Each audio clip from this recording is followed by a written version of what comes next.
Bener nggak sih orang yang suka makan asin, gurih gitu, itu pasti terkena hipertensi, Dok? Gitu ya.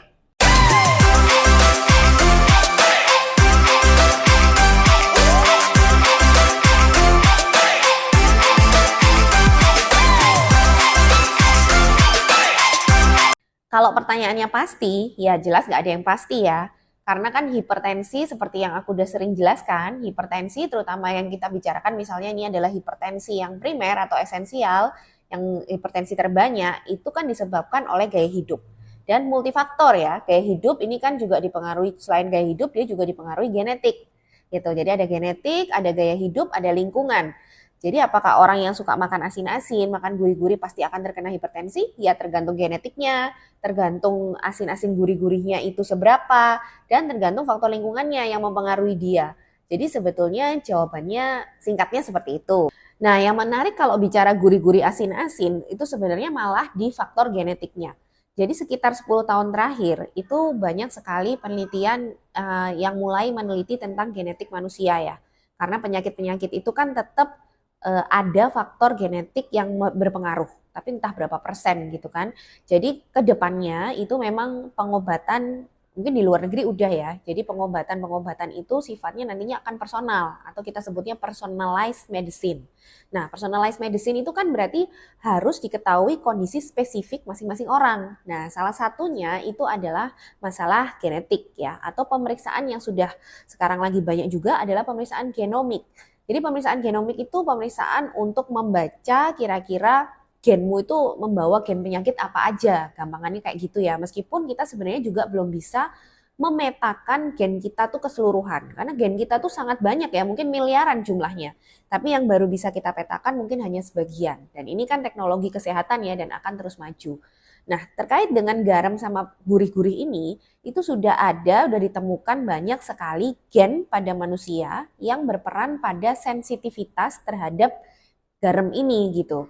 Jadi sensitivitas ini artinya kalau orang ini bawa gen tertentu, kalau dia makan asin-asin atau makan garam-garam atau makan yang isinya penyedap yang mungkin jumlahnya sama dengan orang lain, tapi dia beresiko lebih tinggi mengalami hipertensi. Karena gen ini salah satunya dia itu berperan pada suatu sistem di dalam tubuh kita yang namanya sistem renin angiotensin aldosteron. Jadi sistem ini itu berperan untuk mengatur keseimbangan elektrolit kita termasuk natrium ya. Kalau kita bicara asin-asin itu kan komponennya natrium atau sodium. Dia mengatur keseimbangan natrium sodium dan juga mengatur keseimbangan air karena natrium sama air itu selalu bersamaan. Nah, sistem renin angiotensin aldosteron itu juga sudah diketahui lama sebagai salah satu penyebab terjadinya hipertensi. Jadi kalau ada gangguan di sistem ini, itu mudah sekali orang ini mengalami hipertensi. Makanya muncullah obat-obatan antihipertensi yang bekerja di sistem ini. Misalnya golongan-golongan angiotensin reseptor blocker. Kalau kalian pernah tahu, golongan sartan-sartan, kandesartan, telmisartan, valsartan, losartan gitu ya.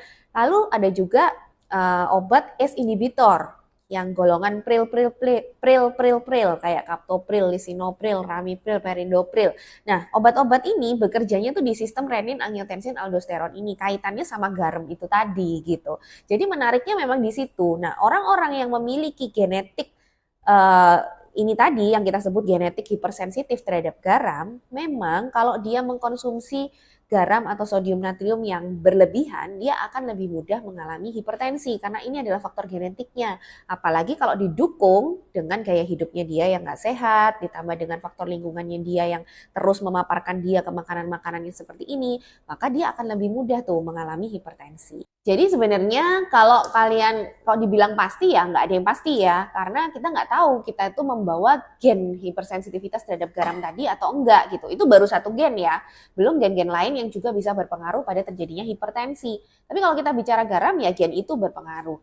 Nah, gimana kita taunya? Ya memang idealnya kalau kita mau tahu ya kita periksa genomik tadi ya, meskipun sekarang belum populer sih karena harganya juga cukup mahal. Tapi sebenarnya meskipun cukup mahal, dia hanya perlu diperiksa satu kali karena gen kita kan nggak mungkin berubah gitu kan. Nah itu kalau di luar negeri sudah banyak yang seperti itu. Jadi bisa dilakukan langkah-langkah pencegahan. Lalu yang kedua mungkin kita bisa punya petunjuk kalau misalnya orang tua kita ternyata juga hipertensi sejak usia muda. Nah, mungkin itu ada salah satu faktor genetik yang diturunkan tadi, yaitu faktor genetik hipersensitif terhadap garam.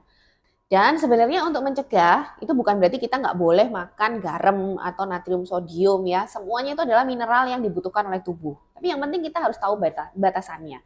Kalau untuk garam, itu memang maksimal kita boleh mengkonsumsi sekitar 5-6 gram per hari. Atau kalau natrium atau sodium ya maksimal 2 gram per hari. Itu kalau kita belum punya hipertensi ya. Kalau punya hipertensi lebih sedikit lagi yang boleh masuk ke dalam tubuh kita. Jadi ya pada prinsipnya selama itu sesuai kebutuhan, sesuai juga dengan apa yang direkomendasikan batasannya, ya aman-aman aja harusnya. Jadi gitu ya Nephro Friends penjelasannya. Tidak ada yang pasti kalau kita bicara hipertensi, tapi sebenarnya hipertensi itu bisa dicegah. Apalagi sekarang kita sudah punya teknologi untuk mengetahui gen kita seperti apa. Kalaupun nggak tahu, ya udah lakukan gaya hidup sehat dan konsumsi makanan atau minuman itu yang sesuai batas saja.